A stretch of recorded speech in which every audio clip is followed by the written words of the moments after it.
and welcome back to the Hobby Dump. On this episode, I wanted to talk a little bit about a trip that my husband and I recently took down to Newport, Rhode Island. I've been particularly burnt out from work, and Braden is a student full-time and working about 30 hours a week, so he's been exhausted as well.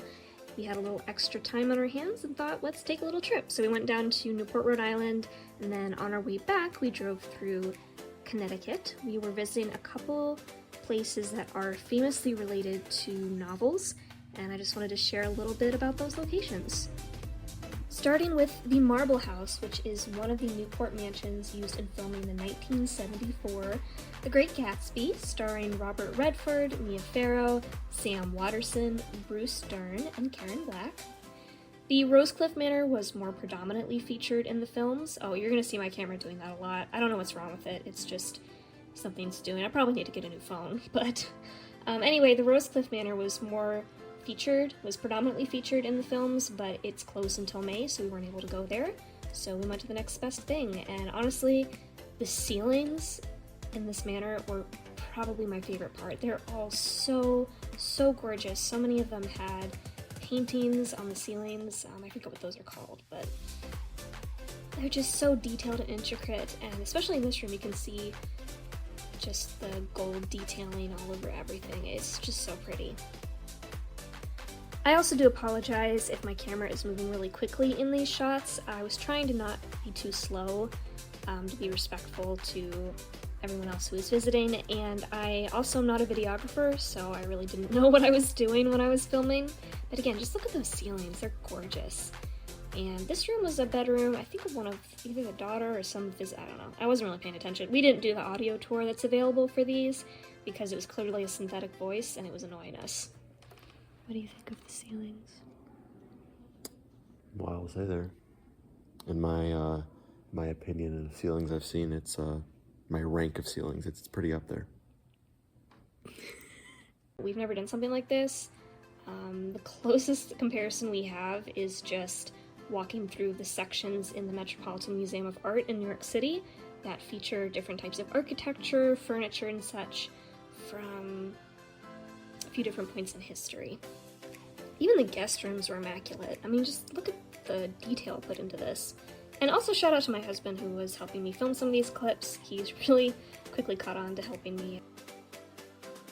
I can't imagine living in such a gorgeous house overlooking the water. I mean, it is just so beautiful. And oh, if you are writing a series about just anything that involves a big mansion, they had a list of the staff needed to keep everything running smoothly, which is going to be super helpful for me in writing my murder mystery. So pause and snapshot because that will be super useful.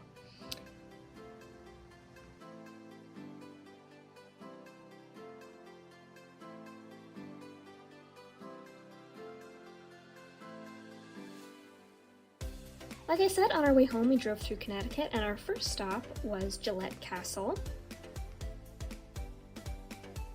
William Gillette's castle was originally called the Seventh Sister and then renamed Gillette Castle by the state of Connecticut in 1943. William Gillette was best known for portraying Sherlock Holmes on stage, and in a 1916 silent film, he played the character 1,300 times over 30 years, and I believe twice on the radio. He was the one who popularized the deerstalker cap and curved pipe, and that's why we closely associate Sherlock's character with those items now. The castle is very unusual. I've never seen something like it. I feel like most European castles, the rocks are very smooth, but you can see here that they're mostly jagged, very uneven, which I thought was so interesting. I've never seen anything like it.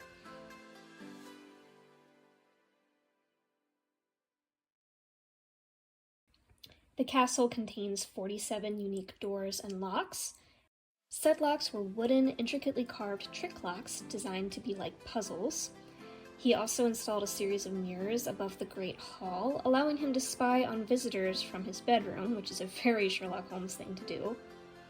He also had a secret passageway that was accessible by a staircase revealed after pulling down on a handle, I think near a fireplace somewhere in the mansion.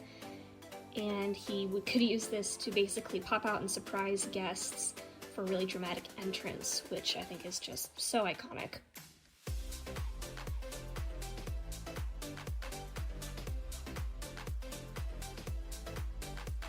You can also tour this castle, but it was expensive and I don't think it's open quite yet, so we did not do that. We just stopped to take a look and admire the views.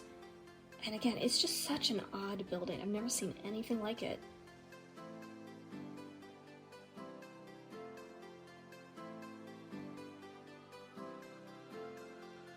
Just the stonework, and there you have the entrance. I think it would be really cool to pull up here in an old-timey car or horse-driven carriage.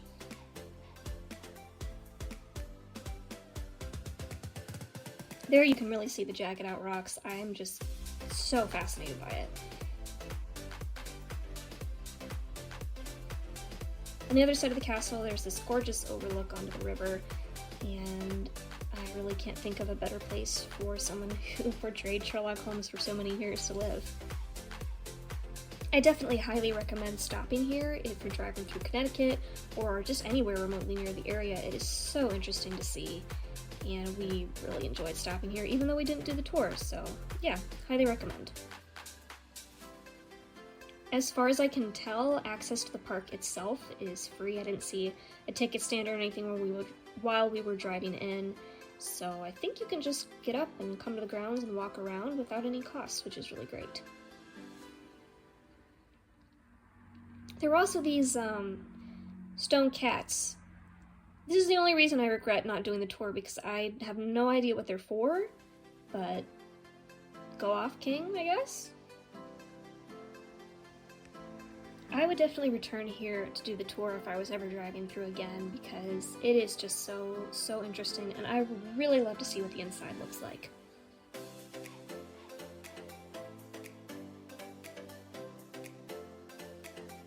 Last place we went, can you guess what it is? This is the home of Samuel Clemens, otherwise known as Mark Twain. He and his family lived there from 1874 to 1891, and while living there, he wrote some of his most popular novels: Tom Sawyer, Prince and the Pauper, Huckleberry Finn, Connecticut Yankee, and King Arthur's Court.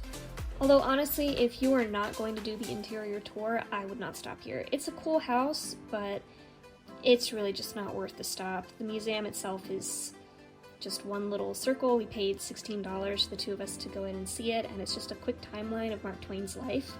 So, wouldn't recommend, all of that information you can find on a quick Wikipedia search. It was nothing particularly interesting. So yeah, cool building, but I wouldn't return here.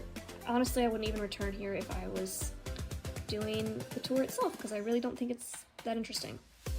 Thanks so much for watching. I really appreciate you stopping in to spend some time on the Hobby Dump, and I hope you enjoy the video. Tune in next time for... Honestly, I don't know what I'm coming out with next, so just tune in next time. Bye!